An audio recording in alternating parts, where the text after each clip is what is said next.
જૂનાગઢના માંગરોળ પંથકમાં ખાતરની અછતની વચ્ચે કાળાબજારી સામે આવી, જેમાં એક ખાતર ભરેલી ગાડીમાંથી રિક્ષામાં ખાતર ઉતારતા જોવા મળ્યા હતા।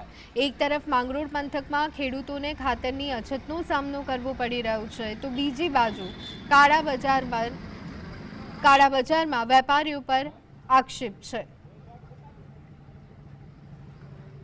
ખાતરની અછત વચ્ચે खुलेआम खातरनी काळाबजारी थई रही होय तेवा दृश्यो अत्यारे हाल आप टीवी स्क्रीन पर जोई रह्या छो। मांगरोळना दृश्यो छे। एक तरफ कहेवामां आवी रह्युं छे के खातरनी अछत छे, लांबी लांबी कतारो जोवा मळती होय छे। कलाको सुधी लाइनमां उभा रहेवा छतां खेडूतोने खातर मळतुं नथी अने जो मळे छे तो पण एक के બે જ થેલી મળે છે। ત્યારે આટલો બધો જથ્થો ક્યાંથી આવ્યો અને આ કોને આપવામાં આવી રહ્યો છે તે સૌથી મોટો સવાલ છે। આ સંદર્ભે વધુ વિગત મેળવી લઈએ। સંવાદદાતા સંજય અમારી સાથે જોડાઈ ગયા છે। સંજય, એક તરફ તો ખાતરની અછતની બુમરાળ અને તેની વચ્ચે આજે દ્રશ્યો આવી રહ્યા છે। રિક્ષામાંથી ખાતરની થેલીઓ આપવામાં આવી રહી છે। ક્યાંથી આવ્યું આ ખાતર અને કોણ છે આ ખાતર વેચનારા શખ્સો અને કોને આપી રહ્યા છે?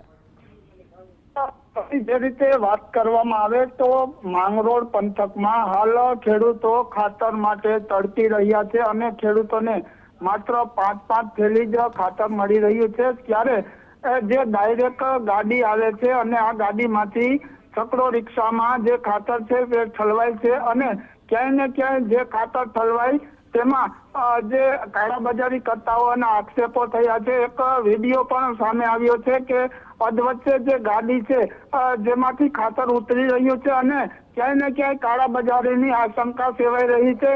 એક તરફ ખેડૂતો ખાતર માટે તડપી રહ્યા છે, ત્યારે બીજી તરફ આવી કાળાબજારીની આશંકા સાથે જે અધવચ્ચે ગાડી ખાલી થવાનો જે વિડીયો સામે આવ્યો છે તેમને લઈને હાલ ખેડૂતોમાં રોષ જોવા મળી રહ્યો છે।